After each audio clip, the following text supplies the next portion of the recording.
and welcome. You're watching News Now on TV360 Nigeria. I am Esther Vese. President Muhammadu Buhari has met with leaders of the All Progressives Congress in Benue State at the presidential villa in Abuja. The Benue delegation was led by a former governor of the state, George Akume, and the APC governorship candidate, Emmanuel Jime. And at the meeting, President Buhari assured that he is working for all Nigerians and also warned that he will not relent on his anti-corruption fight.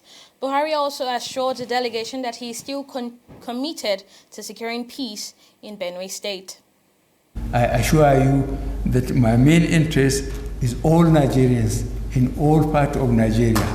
Therefore, anybody who tries to create any impression that I prefer any group across ethnicity or religion, let him dare me by being caught red-handed stealing public funds.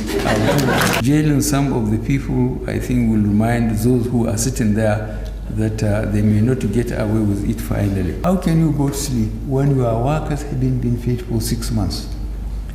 They have to pay rent, they have to look after the family, they have to pay school fees, they have to pay health care, and people still go to sleep and they invest the money elsewhere. We are very proud of what we achieved with the resources available to us. I assure you that the bailout we have given for the salaries and the relief of ordinary Nigerians, will continue to tell the governors to pay their salaries and not to cause any diversion. Happy to say that during the course of our interaction and interface with the President, not only has he accepted that he is committed to ensuring the security of our people, but that he is determined that we should continue to have the peace that is returning to the Benue Valley. Let's not underestimate what's going on here. I mean, if there is no peace in the Benue Valley, people don't understand that in a very short distance from now, the food security situation in this country will be worsened to the extent that we are actually going to be facing food and starvation as part of the challenge that we're going to be having in addition to the other issues of security that we have. Therefore, a return of peace to the Benue Valley, I think, in my opinion, is critical as to how we're going to deliver the overall architecture of our security. Meanwhile, a presidential aspirant, Kingsley Moghalu, has been explaining his plans for restructuring. Moghalu says he will engage in a constitutional restructuring which will affect all parts of the country. He says he wants to ensure the country practices a true federal system of governance rather than what he describes as a unitary system currently being practiced. Nigeria not only needs to be restructured. Restructuring is one of my primary agendas because I recognize that without restructuring, without a constitutional restructuring of the Nigerian state, we are not going to be able to solve our problems at the depth at which those problems exist. It's one thing to come and make, surface solutions. It's another thing to solve the problem at its root. Nigeria is a diverse country. 200 million people, many religions, many ethnic groups. The best way to run such a country successfully and turn it into a real nation, which is my vision.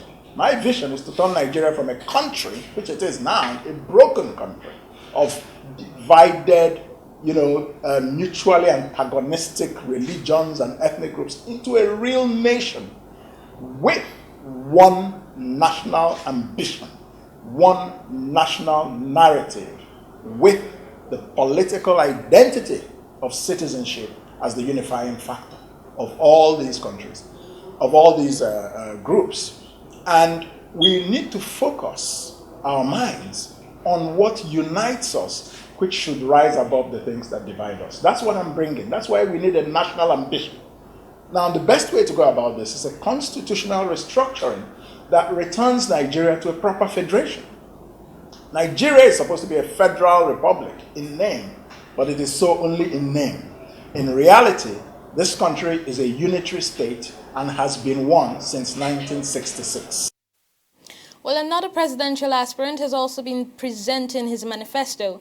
Donald Duke, who will represent the Social Democratic Party, has been speaking on his plans for the economy. He has also been speaking on the gas flaring in the country and how he intends to solve that. Why can't we have good infrastructure, yet we vote so much for this, is because the will and the determination are not there. You flare gas. This nation at one point was flaring about 2.5 billion cubic feet of gas and daily, right? 2.5 billion cubic feet of gas is equivalent to 25 million liters of diesel. That's an awful waste. If I pipe this gas and distributed it throughout Nigeria, and since we're flaring it, make it affordable. In fact, that should be our subsidy to industry, not gasoline, right? You make it affordable, 10 cents. Right now, we pay $7 per cubic feet of gas. We should be paying 10 cents because it's ours and we're flaring it. That will make industry affordable. And one of the problems businessmen have, even if you produce, the folks are not there to buy it. They don't have money. So creating jobs, ensuring that people have jobs, that you put money in the hands of people is important.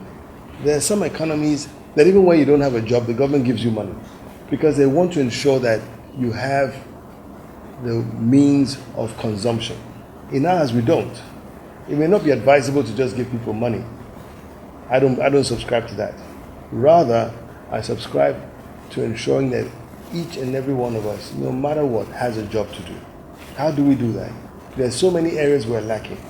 Take housing, for instance. We have about a 20 million housing shortage in Nigeria. If you were able to do 1 million houses a year, and we can, the Navy in Calabar, in Atumbo Barracks, has proven it. They've built houses, decent housing using laterite, right? We can build 1 million houses a year. That would easily employ about 10 million people throughout the country. Infrastructure, roadworks, open areas, parks and gardens, anything that would create jobs. Religious leaders from across the country have challenged politicians to strive for the interests of Nigeria first before their personal interest as the country draws close to the 2019 elections. The religious leaders were speaking at the end of a 40-day national fasting and prayer organized under the auspices of the National Interfaith and Religious Organizations for Peace. The religious leaders from both the Christian and Islam faith warned politicians against inciting violence in 2019. One thing I love him for is that the man is fighting corruption. I pray that prayer everywhere. I pray that prayer every year right now. It's one of the prayers they gave to me to pray right now. I love him for that. And I'm also praying that God should make him to win so that he can fight that corruption to the end. So that is my vote, that he could win. That's my wish now, that he should win so that the corruption that they have started, they can fight it to the end. He's doing excellent job in the country, but the only problem is he's having many challenges with the critics in Nigeria. They don't want the president to move Nigeria forward. The only problem that Mr. President is having with the people is those critics that are always criticizing Mr. President of what he is doing. He is trying to push Nigeria forward to make Nigeria a better country, but the critics are always criticizing the work what Mr. President is doing. The Nigerian police is insisting that the death of the principal suspect of the Offa Bank robbery, Michael Adiku, is as a result of natural causes. Police spokesman Jimoh Moshood gave the clarification in response to an earlier statement by Senate President Bukola Saraki. Saraki had earlier called for the probe into the death of the principal suspect. The police, however, insist the Senate leader still has a case to answer in his alleged role in the robbery. Adiku was confirmed dead by the Kwara State Commissioner of Justice at the arraignment of 5 other suspects. The Moshood now says Adiku's death has not vindicated Saraki, noting that it was the other 5 suspects that implicated the Senate leader. Now, in a related development, the House of Representatives has resolved to probe the sudden death of Michael Adiku. They are mandating the Committee on Police Affairs to commence investigation into the matter and report back in 4 weeks. The committee is also expected to uncover the issues and questions as to when the suspect died, how he died, why the police deny the facts of his death, and whether the police are covering up the facts. They are also questioning why it took the police so long to make the disclosure about the death. The National Emergency Management Agency, NEMA, has received another batch of returnees from Libya at the cargo wing of the Murtala Mohammed International Airport. The 174 were received at the airport by the acting zonal coordinator of NEMA, Southwest Zonal Officer Shegun Afolayan, and other federal government agencies. After profiling, the batch comprised of 61 female adults, 4 female children, and 8 female infants. There are also 91 male adults, 6 male children, and 4 male infants, along with an unaccompanied minor male child. Now, amongst the returnees were 10 families, 3 major medical cases, and 3 pregnant women. Afolayan, while receiving the returnees, urged Nigerians to verify any travel information, particularly if it involves traveling outside the shores of the country. Well, news now returns in just a moment, so don't go away. In the last 3 years, we have built a multi-purpose center, which is the envy of all in our constituency. And I can tell you that the people who are living there are already enjoying it. Guy, do you think what this man just said is true? See, I seriously doubt. I'm sure it's one of those their silly lies. Wait, do you know there's a way to find out if these things he's saying is true or not? This is the Construct app. It gives people like us a sure way to track implementation of constituency projects. It gives valid and verified information on location of projects, amounts allocated, amount funded, the level of job done, and even the profiles of concerned legislators. You and I can post directly on this app. Are you serious? This is the Go-To app if you want to know how our Commonwealth is being expanded by the government. Wow. Let's even see if what this man said is true. Show me.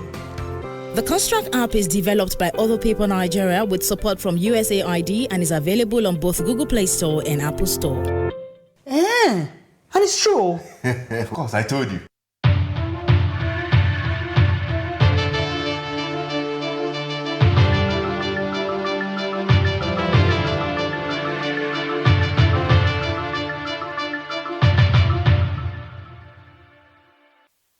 You're welcome back. And of course, for the business segment of the news, we have with us Fidelia Aguncha. Hi, Fidelia. Hi, Esther. The floor is yours. Well, the governor of the Central Bank of Nigeria, Godwin Emefiele, has been defending some of the Apex Bank's monetary policies. Emefiele told newsmen that the bank's policy is gaining results and has led to growth in some sectors of the economy. He was speaking after a monetary policy committee meeting retained Nigeria's monetary policy rate at 14%. The MPC had maintained this decision for more than 2 years as interest rates were hiked in July 2016 in order to deal with the rise in inflation during that period.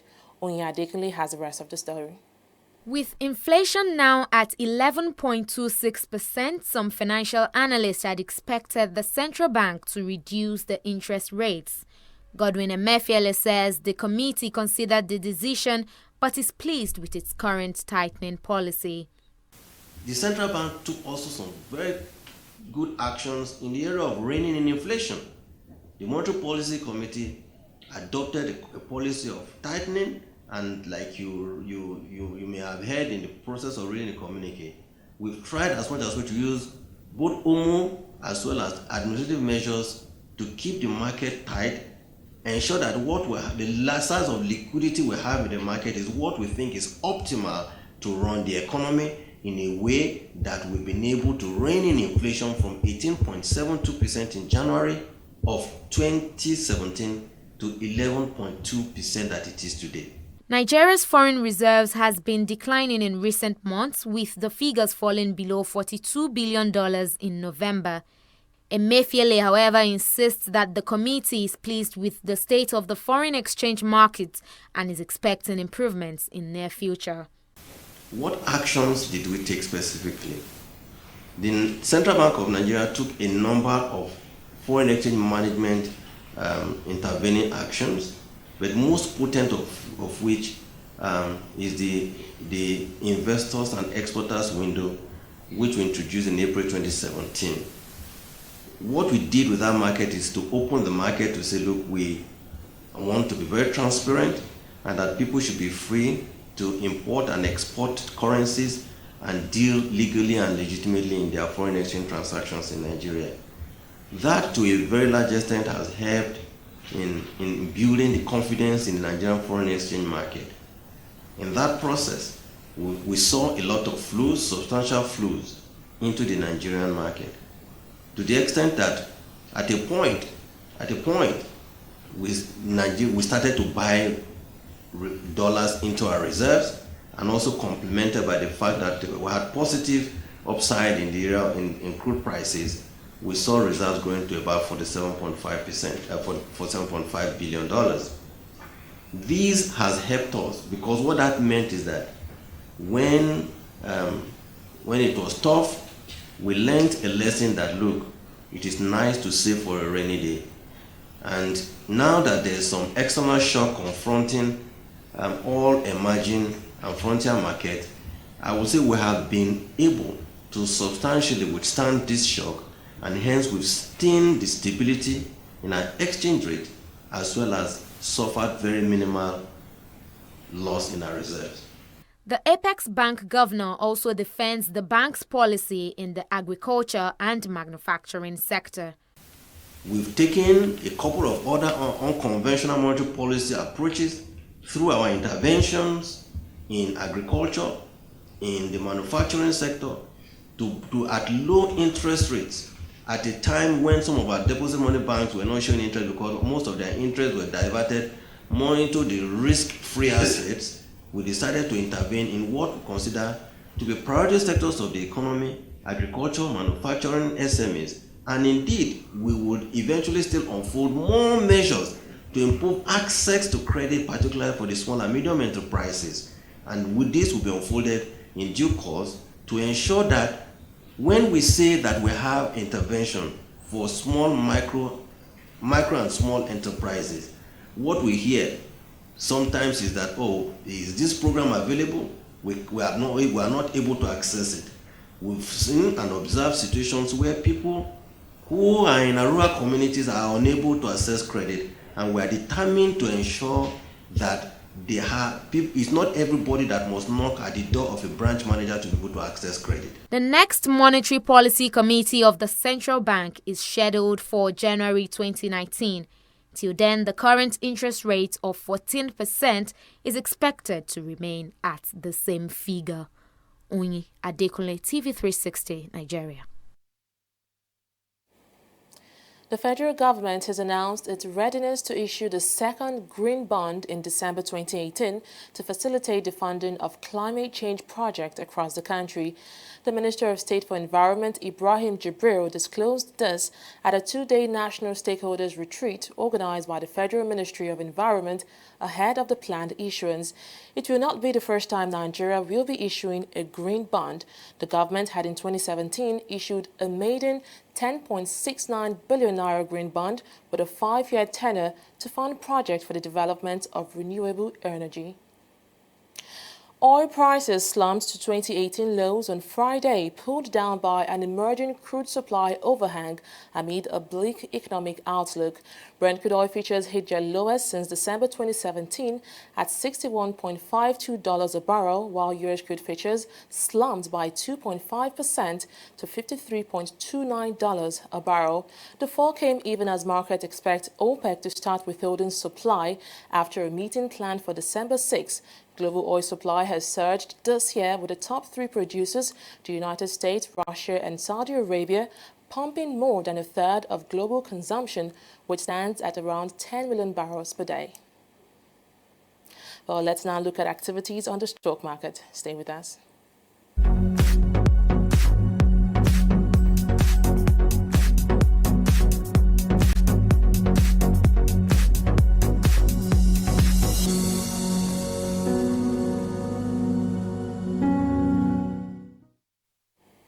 Well, a 0.96% decline in key market indicators pushed the all-share index down to 31,678 basis points. Now, that's a drop of 544 points compared to how the market began trading this week.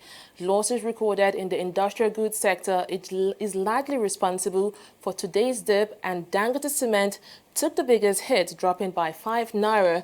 That is it right here. While Stanbic IBTC is also on the losers chart today, dropping by 2%. Now, this comes barely 48 hours after the bank offered 30 billion naira Series 1 senior unsecured fixed rate note. Meanwhile, that is Stanbic right here, and Nigeria Breweries and WAPCO also had a bad day. Now, moving on to the gainers chart, it was also equity from the industrial goods sector topping the gainers chart, and that is CAT PLC making its first entry on the gainers chart with an impressive 2.6 naira gain, and the appointment of a new non-executive director for UACN seems to have boost investors' confidence on the brand as it saw more buys and sells to land a spot on the gainers chart. Well, that is CAP right here. UACN is also right here, and PZ and Guarantee Trust Bank are making the gainers chart for the second straight day this week. Well, moving on to the top traders chart right here.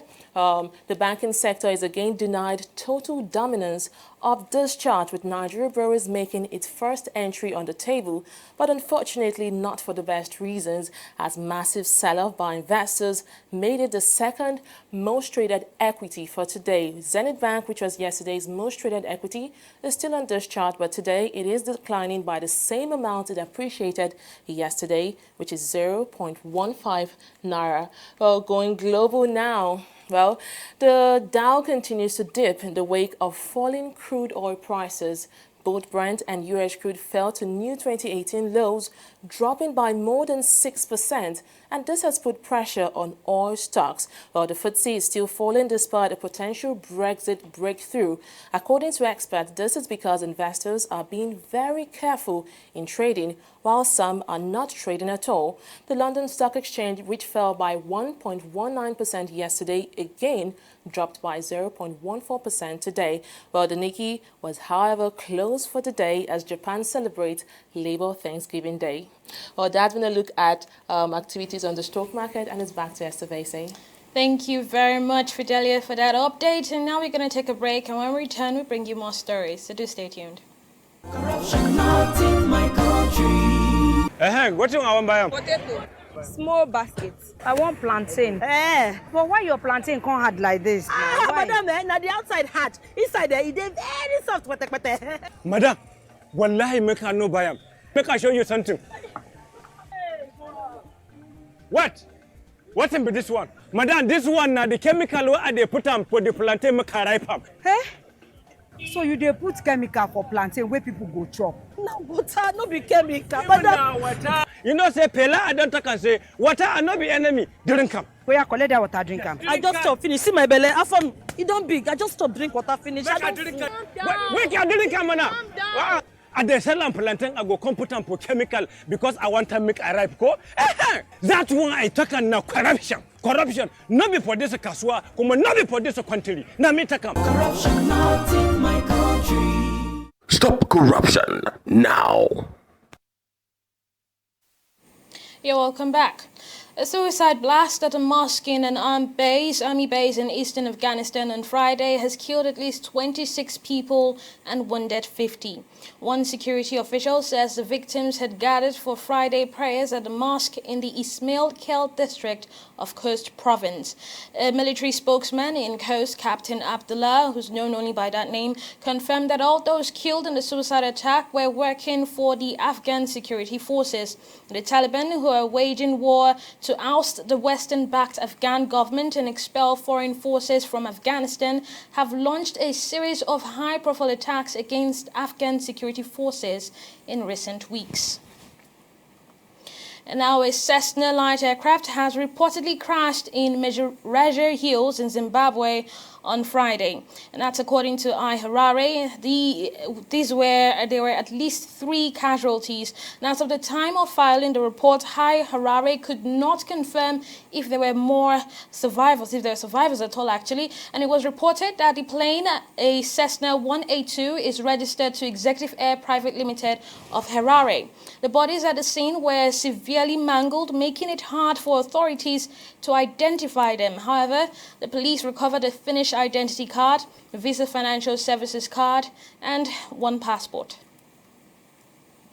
Villarreal winger Samuel Chukwueze has described his international debut for Nigeria as the completion of a dream year. The 19-year-old skill and impressive left foot caught the eye after starting for the Super Eagles in Tuesday's 0-0 friendly draw against Uganda in Asaba.